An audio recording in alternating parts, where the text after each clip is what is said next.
tous, soyez les bienvenus sur le plateau d'INSEM. J'espère que vous avez passé un agréable week-end après cette mise en bouche chocolatée et aphrodisiaque au sommaire aujourd'hui. Si Sex and Doc, c'est le thème de la 11e édition du Corsica Doc qui va avoir lieu du 18 au 22 octobre à Ajaccio. En avant-première sur le plateau d'INSEM avec Annick Peigné-Djouli et Anis Madja. Elles sont nos invitées et elles vont tout nous dire sur cette thématique très croustillante. Et justement à suivre, Florian et sa baguette. C'est la journée nationale du pain, mon cher Florian. Eh oui, regardez-moi ce beau pain que j'ai amené ce matin. Il est beau, hein? Vous allez le faire chanter? Mais bien sûr. On l'espère bien. Crac. Allez, à suivre le comeback de Davia Bourgeois et son récap décalé. Elle nous récapitule les événements marquants qui se sont écoulés pendant un mois. Avec sa plume incisive, ça promet quelques égratignures et surtout quelques éclats de rire. Et enfin, à 13h, bilan de compétences personnalisées. Vous êtes à la recherche d'un emploi, que ce soit le premier job ou une reconversion. Eh bien, désormais, il faut privilégier vos compétences. Comment les évaluer? Réponse avec notre expert en deuxième partie d'émission, Jean-Marie Marcage. Si vous avez envie de lui poser des questions, 0800 3x0 900, ou alors écrivez-nous sur Facebook. J'ai mon duo, là, infernal, qui va relever les réactions. On a mis un post, n'hésitez pas, et on en parle en plateau. Ça marche. Allez, tout de suite, on pose un regard sur la sexualité. Bonjour Annick, bonjour Annie. Bonjour. Merci d'être avec nous sur le plateau. Alors, on va faire les présentations. À côté de moi, Annick Peigné-Djouli. Vous êtes la présidente du Corsica Doc et vous êtes venue aujourd'hui avec Anis Madja en qualité de psychiatre qui est habituée de notre plateau. Merci d'être avec nous. J'en profite en bout de table pour faire un petit coucou à notre chroniqueur de l'université, Lyon-Baptiste Allais. Ça va? Ça va, tranquille. Alors, on t'a réservé une super thématique pour ce lundi avec un duo étonnant, si j'osais, je dirais même détonnant, pour nous parler de cette 11e édition du Corsica Doc. Pour ceux qui ne connaîtraient pas cette manifestation, allez, en quelques mots de présentation, Annick. C'est un festival qu'on organise depuis maintenant 11 ans, un festival de cinéma documentaire donc. Le documentaire étant un genre cinématographique qui était pas très, montré dans les salles de cinéma, à Ajaccio en particulier, mais qui, là, maintenant, commence à véritablement prendre. Et on a un joli public, maintenant, pour le documentaire, qui est du documentaire qu'on dit de création. Qui trouve aujourd'hui un véritable écho. Alors, Annie, moi, j'ai envie de vous demander ce que vous faites dans cette aventure cinématographique. Bon, alors, qu'est-ce que je fais dans cette aventure cinématographique? D'abord, le cinéma, c'est quand même quelque chose qui m'a toujours intéressée. Voilà. Et ensuite, j'ai été invitée par Corsica Doc pour débattre en tant que pédopsychiatre sur quelques films sur l'autisme. Et j'ai été, comment on pourrait dire, happée, surprise, impressionnée par la qualité et l'exigence de la programmation de Corsica Doc et bon, d'Annick en particulier. Je dis ça parce que peut-être il y a quand même quelque chose du documentaire qui s'intéresse à l'humanité. Voilà, peut-être que ça serait La vie des cloportes, peut-être que ça m'intéresserait un peu moins. Voilà. Quoique, voilà. Ah là, je vous avais dit que c'était détonnant tout ça. Et puis, je disais aussi, j'aimerais rajouter que par rapport à ce que disait Annick, c'est que je faisais un peu partie aussi de ce public-là, un peu réfractaire au documentaire. En tout cas, bon, alors ça faisait quand même très chic de s'intéresser au documentaire, mais quand même, bon, j'étais un peu... Et j'ai découvert que ça pouvait être aussi passionnant, si tant est que le documentaire soit autre chose que du cinéma purement. Concernant et, j'allais dire, accessible. Alors, cette 11e édition devra en passionner plus d'un, puisqu'il s'agit de Si Sex and Doc, rebaptisé Sexualité au pluriel. Et au singulier. Et au singulier, justement, qu'est-ce qu'on va découvrir? Il y a une quinzaine de films à peu près qui ont été sélectionnés. On a fait un travail sur plusieurs mois de programmation. Le choix, on a essayé qu'il soit, disons, assez diversifié, assez éclectique pour traiter à la fois de la sexualité comme une question de société. Donc là, c'est pour ça que le film Comiti d'amour de Pasolini est très important et qu'on le met en avant, puisqu'il s'agit de la sexualité des Italiens dans les années 50. Et puis, par exemple, un court-métrage de Alice Diop, Vers la tendresse, qui, lui, aborde la question de la sexualité de jeunes dans les cités de la périphérie parisienne. Donc voilà, c'est un grand écart pour traiter de la sexualité là comme une question de société. Et évidemment, c'est aussi et avant tout une question intime.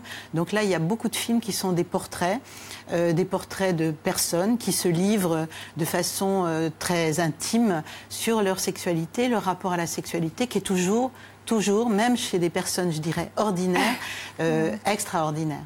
Alors pour se mettre en appétit, on va regarder tout de suite la bande-annonce du festival.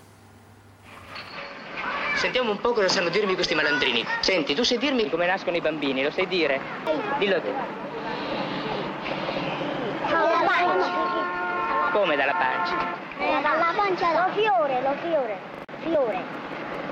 La lavatrice porta il fiore dalla borsa.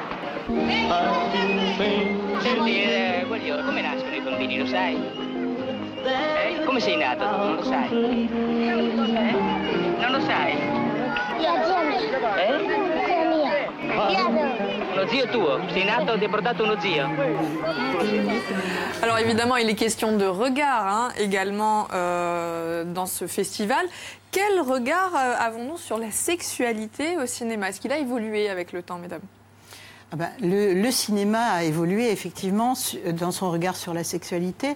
On a eu une période très importante dans les années 70 où là, il y a eu une explosion du cinéma dit pornographique qui a accédé à comment dire au rang de cinéma et même de cinéphilie, enfin pour la cinéphilie en tout cas. Après, bon, il y a une forme de régression en tout cas pour le cinéma en salle. Après, le cinéma dit pornographique ou la sexualité au cinéma, ça redevient une affaire privée puisque maintenant c'est plutôt, je dirais, consommé à la maison. Ah ben justement, on verra plus en détail le regard qu'on doit ou qu'on peut porter sur ce genre cinématographique. Mais avant ça, si vous avez envie de jouer avec Florian, c'est le moment de le faire. Ben oui, comment ça va se passer? On va pas jouer à des trucs de dingue, hein. Attention, hein, on va rester soft. Hein. Donc nous jouerons ensemble et en direct en fin d'émission. Pour le moment, appelez-nous au 0800 3x0 900 pour avoir une chance d'y participer. Le premier qui appelle sera sélectionné. Aujourd'hui, il y a plein de choses à gagner. Alors, on a, je ne sais même plus par quoi commencer, on a bien sûr 2 places pour le salon du chocolat. Voilà, elles sont ici. Vous voyez, vous allez voir. Donc pour 2 personnes. Pour 2 personnes. Mais pas que. Et pas que, vous gagnez également une boîte de chocolat faite par les artisans chocolatiers corses, bien sûr. Il y a également 2 places pour le gala, l'invitation cocktail de gala, donc qui vaut pour 2, ça vaut pour 4. Pour 4, exactement, et c'est mercredi soir. Alors ensuite, il y a également 2 places pour la première du Corsica Fight qui a lieu le samedi 11 novembre au Palatino à Ajaccio. On remercie d'ailleurs Corse Billet. Il y a également le dernier album d'Imouvrigne qui seront en dédicace à la FNAC samedi, voilà, ce samedi-là, à la FNAC d'Ajaccio, et le bon total de 50 €, donc chez notre partenaire Total, et une petite enceinte pour écouter le CD d'Imouvrigne. Voilà. Vous prenez pour le Père Noël? Bien sûr. D'accord, donc 0800 3x0 900 pour jouer avec vous tout à l'heure. Alors à suivre, on l'a bien compris, cette émission est très croustillante et ça tombe bien puisque c'est la journée nationale du pain, mon cher Florian. C'est ça, ouais, c'est en effet la journée mondiale de l'un des 10 aliments les plus consommés du pays. C'est la Fédération internationale des boulangers qui a déclaré que la journée du 16 octobre, c'est le jour du pain.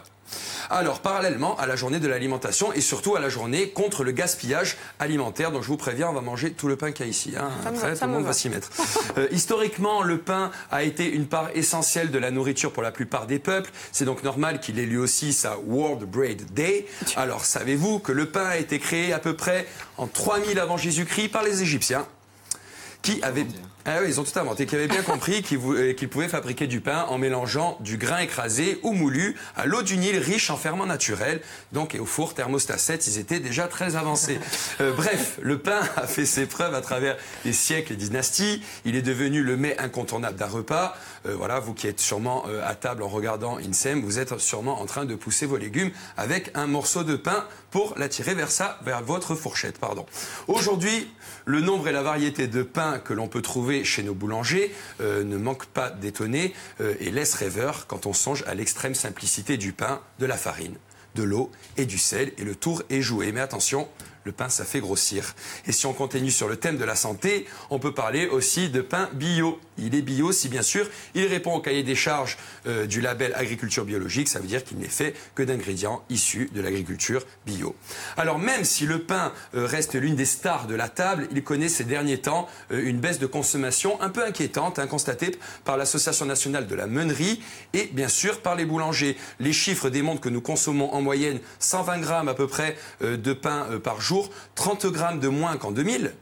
Et surtout une quantité 3 fois moins importante qu'en 1950. On est vraiment en baisse. Alors en cause, le manque de temps, la tartine beurrée du matin se fait rare. Toi, tu Ah non, t'essayes, sacrilège. mais c'est... Vous mangez du pain le matin? Oui, tous les C'est matins. vrai? Non, mais encore, ça mange du pain. Mais ailleurs, fais de la apparemment, résistance. on est trop pressé, le métro, tout ça. On est tranquille. Voilà, on est tranquille. Les régimes alimentaires, bien sûr, hein, on vient de le dire, ça fait un peu grossir, surtout si on rajoute du beurre et de la confiture. Et l'augmentation de 28% du prix de la baguette en 10 ans. Bon, tout a augmenté en 10 ans, donc bon, c'est pas une nouveauté pour le pain. Alors bien sûr, si les grandes enseignes de supermarchés, hypermarchés proposent des produits défiant toute concurrence, jusqu'à 30 centimes d'euros la baguette, mais bon, c'est pas terrible, hein. Rien à voir avec le produit de l'artisan, car même si on paye 1,10 € la baguette dans une boulangerie, on consomme des produits de qualité, sans l'inconvénient des produits industriels, et puis, il est important de défendre l'artisanat. C'est d'ailleurs ce qu'a fait ce jeune homme qui dernièrement a fait le buzz sur le net. On regarde. Bonjour à tous, moi je m'appelle Jordan, je suis boulanger et là je sors de faire les courses, mes courses que je fais chaque semaine et je suis sidéré d'avoir vu que derrière moi, sur 2 personnes qui attendaient derrière moi la queue de la caisse, il y avait déjà 2 personnes qui achetaient des baguettes, mais juste des baguettes, ils sont rentrés juste dans le Super U pour acheter 2 baguettes chacune. Il n'y a pas des boulangers dans votre quartier, il n'y a pas des boulangers dans votre village? Et dans 20 ans, un dimanche, quand vous serez là, bah tiens, je vais m'acheter un petit gâteau pour fêter l'anniversaire de mon petit. Ben non, il n'existera plus ce boulanger parce que vous l'aurez tué, le boulanger. C'est pas compliqué. Vous l'aurez tué. Vous mettez tout votre argent là dans les grands centres commerciaux là. Mais c'est n'importe quoi. En plus de ça, vous achetez quoi? Vous achetez du pain de merde. Voilà, Ça c'est dit. Donc il était très énervé, Jordan, artisan boulanger qui vient de faire le buzz sur Internet. Bon, pour finir, le pain quotidien signifie encore quelque chose pour la plupart d'entre nous et cela mérite bien sûr qu'on lui consacre une journée mondiale. Merci beaucoup pour cette parenthèse, mon cher Florian. Allez, Dawena, Kronaka di Baptiste.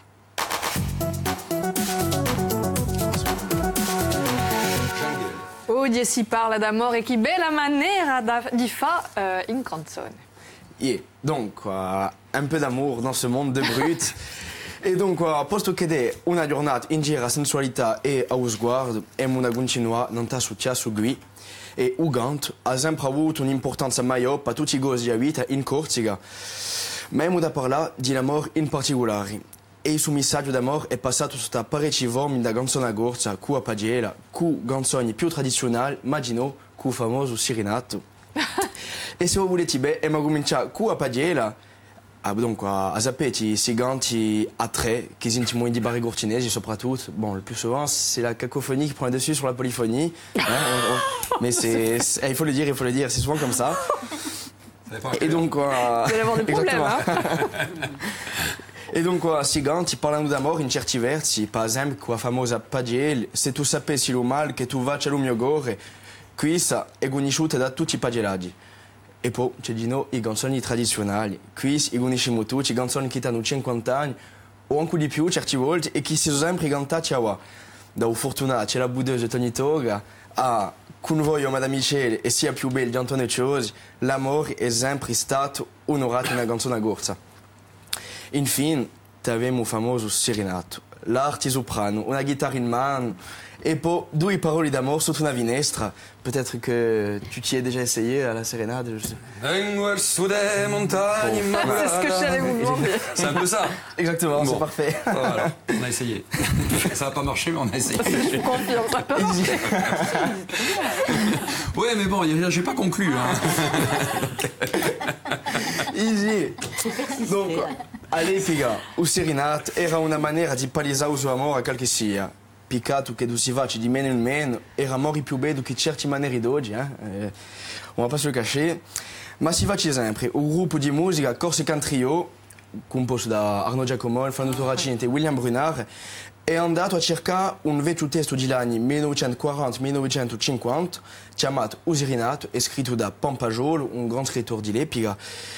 Et ils l'ont remis au goût du jour. Hein. Ils l'ont fait Histoire leur touche. que ça fonctionne. Exactement, voilà. Donc quoi, C'est avec nous, Florian. Ça va. Ecco, dunque, pa finisce, l'amore ha sempre avuto a soppiarsi una canzone a corsa, dinanzi a Sinawa, e forse anche domani sarà cantato in Corsica. Merci, mon cher Jean-Baptiste. Allez, un peu d'amour au cinéma aussi. On va rappeler le Corsicadoc 11e édition, donc du 18 au 22 octobre à l'Espace Diamant à Ajaccio et au cinéma L'Ellipse.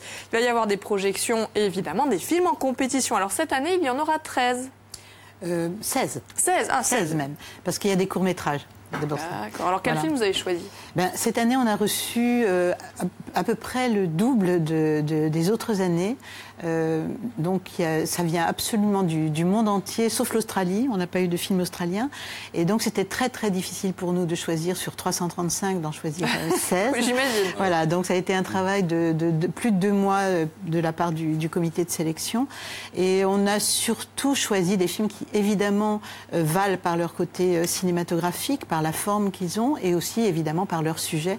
En documentaire, c'est vrai que l'important, c'est aussi le sujet. Alors il y a même les jeunes réalisateurs qui sont en compétition cette année. Voilà, donc ce sont des très jeunes réalisateurs et il y en a à peu près une vingtaine qui seront présents, qui ont envie de défendre leur film. Donc on est très fiers de pouvoir accueillir une vingtaine de jeunes réalisateurs qui vont venir au festival pour accompagner leur film. Leur premier film. Alors, Si Sex and Doc, un des temps forts de la programmation du festival, c'est Une sale histoire de Jean Eustache. Alors c'est un film qui est très très particulier, qui mêle réel et fiction.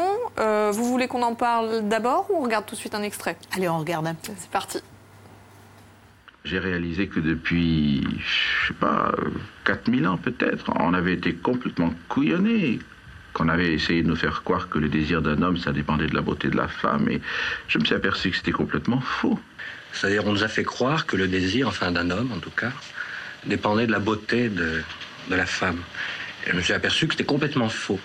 Et que cette beauté, c'était les yeux de gazelle, la bouche de je sais pas quoi, la silhouette. Et que c'était complètement faux, que c'était le sexe, et que le reste ne comptait pas. Alors, Une sale histoire. Jean Eustache, qu'est-ce qu'on peut dire de ce film? C'est un film double, en 2 parties, avec une partie qu'il a, disons, qui est considérée comme une fiction, une partie qui est considérée comme un documentaire. En réalité, les deux sont un peu fiction, un peu documentaire. Mais le jeu entre l'acteur Michael Lonsdal et Jean-François Pic est un jeu effectivement entre fiction et documentaire avec la même histoire. Ils racontent tous les deux la même histoire, mais donc avec un conteur qui est différent et un public de femmes qui est différent. Les 2 parties sont des parties improvisées, en tout cas pour les femmes qui sont le public. On est dans les années 70. Le discours, c'est un discours d'hommes sur le sexe des femmes. Donc il y a quand même quelque chose d'assez brutal pour le public des femmes qui sont là. Et la grande surprise, c'est qu'elles ne sont pas prévenues de ce qu'elles vont entendre. Et la grande surprise, c'est qu'elles se retiennent de réagir assez brutalement à ces propos auxquels elles pourraient vraiment réagir de façon très, très rageuse. Alors, est-ce que c'est très freudien, tout ça? Ou pas du tout? Absolument. C'est Lacani entre en jeu. On peut dire, oui, ou lacanien. Déjà, parce que c'est une espèce d'illustration que l'artiste précède le psychanalyste, parce qu'on a l'impression qu'il y a certains concepts qui sont juste déployés. Et puis parce que aussi, il y a le dispositif aussi qui fait que fiction et pas fiction, enfin, ça pose aussi la question du documentaire, c'est-à-dire qu'est-ce que c'est que ce film, qu'est-ce qu'on veut voir, qui c'est le voyeur, est-ce que c'est le type qui regarde par le trou, est-ce que c'est le cinéaste, est-ce que c'est le spectateur. Alors il y a une suite de trous. Et donc, au fond, c'est un propos à la fois sur le cinéma, sur le désir de voir, sur le regard, alors c'est quand même l'objet le plus insaisissable, oui. Et puis sur l'être humain et le sexe. Bon, et finalement, la rencontre toujours manquée. Et est-ce que ce qu'on cherche à voir, est-ce qu'il y a quelque chose à voir? Enfin, bon, voilà. Et vous allez justement poser la question au public. Voilà, c'est pour ça qu'on l'invite à venir en discuter. Alors, on invite tous les gens qui s'intéressent à la psychanalyse, tous les gens qui s'y intéressent pas, tous les voyeurs, tous les écouteurs, tous les parleurs. Voilà. Et donc... Voilà. Mais à l'époque, ce film, ça n'a pas créé une espèce de tabou. De tabou. Ça a créé une espèce de choc. Un buzz. Oui, absolument. Parce que le tabou, il y est avant le film. Hein. Oui. Non, au contraire, c'est-à-dire que ça cherchait à mettre les spectateurs crûment devant cette question qui est du regard. Et effectivement, la question du regard est à la fois une question de désir, de sexualité et une question de cinéma. C'est là où on se rejoint. Voilà. Si le sujet vous intéresse, mon cher Jean-Baptiste, vous allez donc animer une discussion. Ce sera juste après la projection du film. Il sera projeté quand, celui-ci? Samedi après-midi à 16h. De 16h à 17h30. À l'Espace Diamant. Voilà. Vous avez déjà un débatteur. Voilà. C'est ça, au fond, c'est la discussion, c'est mettre ensemble des gens et voir ce qui peut en émerger. On n'a pas vraiment temps de... Voilà, on parie que ça va marcher. Je pense qu'autre chose qui devrait marcher, c'est à suivre. Elle fait son grand retour, voyez-vous. Ça risque de piquer un petit peu, mais ça devrait vous plaire. C'est Davia Bourgeois et son récap décalé sur l'actualité.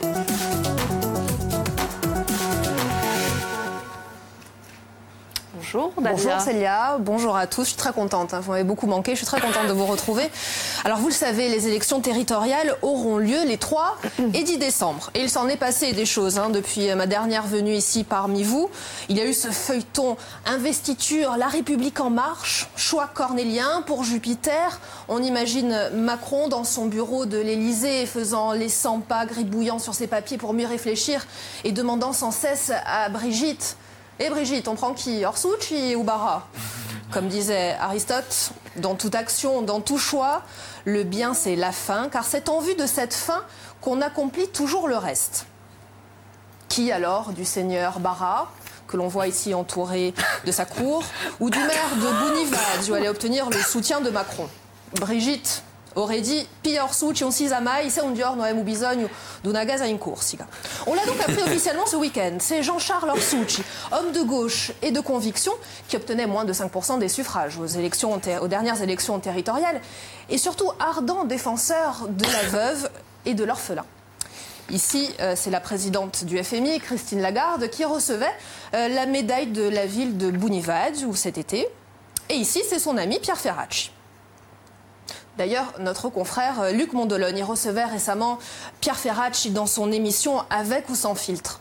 Le concept de l'émission, vous le connaissez bien, c'est on raconte sa vie en photo. Voici les clichés choisis par Pierre Ferracci.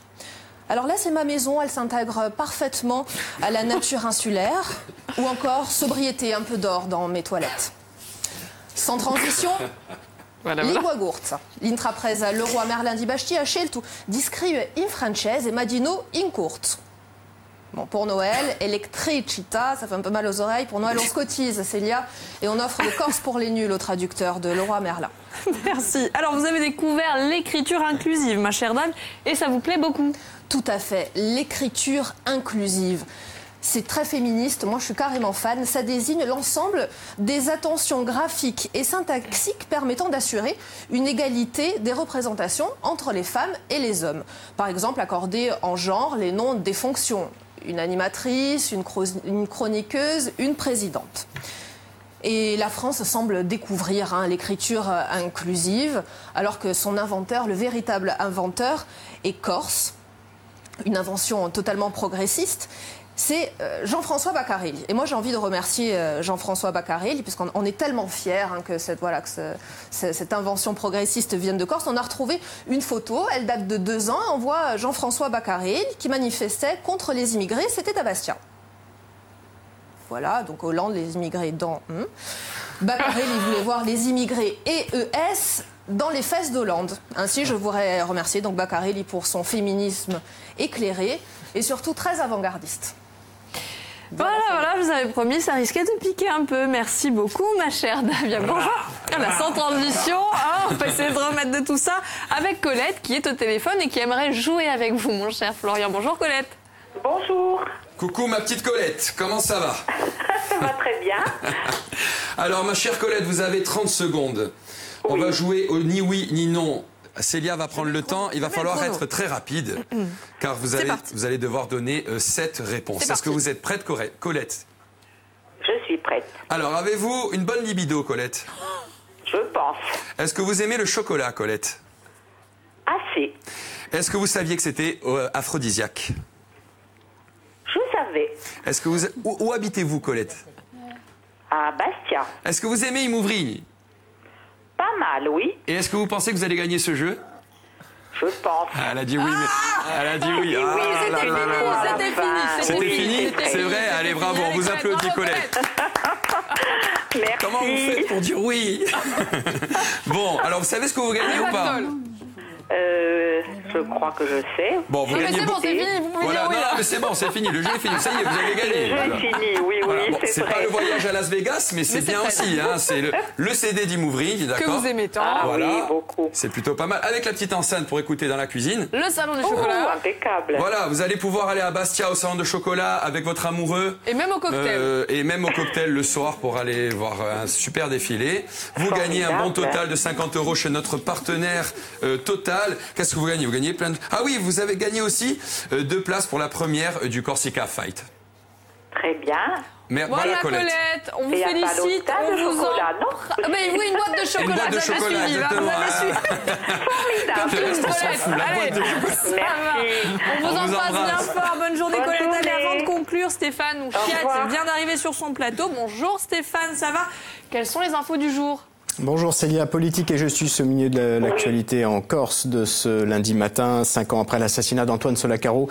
Les avocats et les personnels du palais de justice d'Ajaccio ainsi que les magistrats lui ont rendu hommage. Ils se sont rassemblés sur les marches du palais de justice pour 1 minute de silence. Nous ferons le point sur l'instruction qui vient d'être close. Et puis au sommaire également, l'avant-dernière session du conseil départemental de la Corse du Sud avec une augmentation de 2% des charges de fonctionnement ainsi que la campagne des élections territoriales avec les discussions à gauche. On se retrouve dans quelques minutes. Merci beaucoup Stéphane.